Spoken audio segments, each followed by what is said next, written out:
La Semilla Podcast, el mensaje diario de la palabra de Dios en la voz del apóstol Enrique Torra.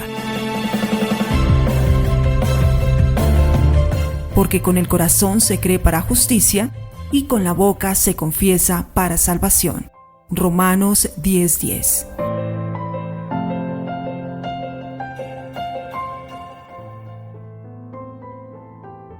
Dios es bueno, Jesucristo no ha cambiado, Él es el mismo ayer, hoy y por todos los siglos. El Señor Jesucristo está sentado en el trono victorioso. Él es el Rey de Reyes, el Señor de Señores. Estuvo muerto, pero resucitó. Vive para siempre. Él es el Alfa y el Omega, el principio y el fin. Él es nuestro Redentor. Él es nuestro Salvador. Él es todo para cada uno de nosotros.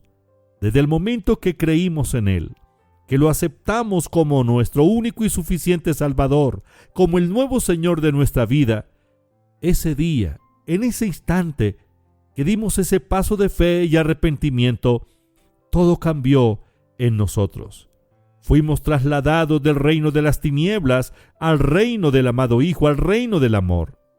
Pasamos de muerte a vida. Recibimos la vida de Dios, la vida eterna. Somos portadores de la naturaleza divina. Somos la nueva creación, miembros de la familia de Dios y herederos de Dios. ¡Qué privilegio! Gracias a Dios por su amor, por su misericordia, porque sus misericordias nunca han decaído. Su misericordia es eterna para con cada uno de nosotros. A partir del momento de nuestra conversión, comenzó nuestra vida de fe. Todo lo que recibimos y disfrutamos en este mundo, como hijo de Dios, lo recibimos es por la fe. ¿Pero qué es la fe? Hebreos capítulo 11, versículo 1 al 6 dice: ¿Es pues la fe la certeza de lo que se espera, la convicción de lo que no se ve? Porque por ella alcanzaron buen testimonio los antiguos. Por la fe entendemos haber sido constituido el universo por la palabra de Dios, de modo que lo que se ve fue hecho de lo que no se veía. Por la fe Abel ofreció a Dios más excelente sacrificio que Caín, por lo cual alcanzó testimonio de que era justo, dando Dios testimonio de sus ofrendas, y muerto aún habla por ellas. Por la fe Enoc fue traspuesto para no ver muerte, y no fue hallado porque lo traspuso Dios, y antes que fuese traspuesto tuvo testimonio de haber agradado a Dios. Pero sin fe es imposible agradar a Dios, porque es necesario que el que se acerca a Dios crea que le hay y que es galardonador de los que lo buscan. Hebreos capítulo 11, versículo 1 al 6. La fe es certeza, la fe es convicción. Desde el momento de nuestra conversión, recibimos la medida de la fe. El Espíritu Santo estableció su morada en nosotros. Recibimos la palabra de Dios, y la palabra de Dios, que es la simiente de la fe, comenzó a germinar en nuestro espíritu. Todo cristiano nacido de nuevo ha recibido la medida de fe. No una medida de fe, sino la medida de fe. La Biblia dice en Romanos capítulo 12, versículo 3: Digo pues por la gracia que me es dada, a cada cual que está entre vosotros, que no tenga más alto concepto de sí que el que debe tener, sino que piense de sí con cordura, conforme a la medida de fe que Dios repartió a cada uno.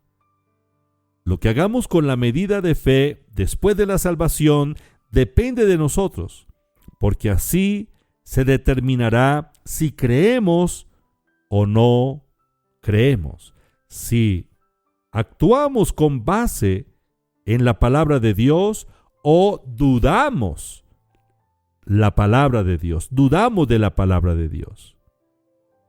Apártese de las personas y ambientes que debilitan su fe. Usted tiene una medida de fe. Yo tengo la medida de fe. Tenemos la medida de fe. ¿Qué vamos a hacer con la medida de fe que Dios nos ha dado? Bueno, en primer lugar, debemos apartarnos de aquellas personas negativas y de esos ambientes que debilitan la fe. No crea que lo que dicen acerca de que es la voluntad de Dios que usted esté enfermo y pobre salga de esa atmósfera negativa. No crea esas palabras, esos argumentos. Rechácelos. Crea en la palabra de Dios. Tome en serio la palabra de Dios. Dios no miente, Dios es íntegro. Salgamos de esos ambientes negativos que debilitan la fe. Salgamos del negativismo y veremos el poder sobrenatural de Dios fluyendo en nuestra vida. Si queremos nutrir nuestra fe y edificarla para que produzca resultados, debemos rodearnos de personas de Dios exitosas, personas que no son negativas, personas que han recibido la palabra de Dios y están actuando con base en ella, y que sus pensamientos han sido renovados, su mente ha sido renovada con la palabra de Dios. Dicho de otra manera, las personas que agradan a Dios. Pero ¿cómo agradamos a Dios? Sin fe es imposible agradar a Dios. Hebreos 11:6. Dice la Biblia: pero sin fe es imposible agradar a Dios, porque es necesario que el que se acerca a Dios crea que le hay y que es galardonador de los que lo buscan. Padre, te doy gracias por tu palabra. Gracias por la medida de fe que nos ha dado. Gracias, Señor. Espíritu Santo, ayúdanos. Manifiéstate en nuestra vida. Transforma nuestras debilidades en fortalezas. Espíritu Santo, enséñanos a caminar en fe. Yo rechazo todo pensamiento negativo, todo espíritu de incredulidad que ha ejercido control en la mente, en nuestras mentes. En el nombre de Jesús, ordeno que esa raíz de incredulidad sale ahora mismo. Señor, que tu palabra germine en nosotros. Espíritu Santo, abra nuestros ojos espirituales. Confirma la buena palabra. Declaro bendición para los oyentes donde quiera que se encuentran. Gracias, Padre, en el nombre de Jesús. Amén. Estudia, vive, enseña. La Semilla Podcast. Una producción de la Iglesia Proyección de Alcance Internacional PAI.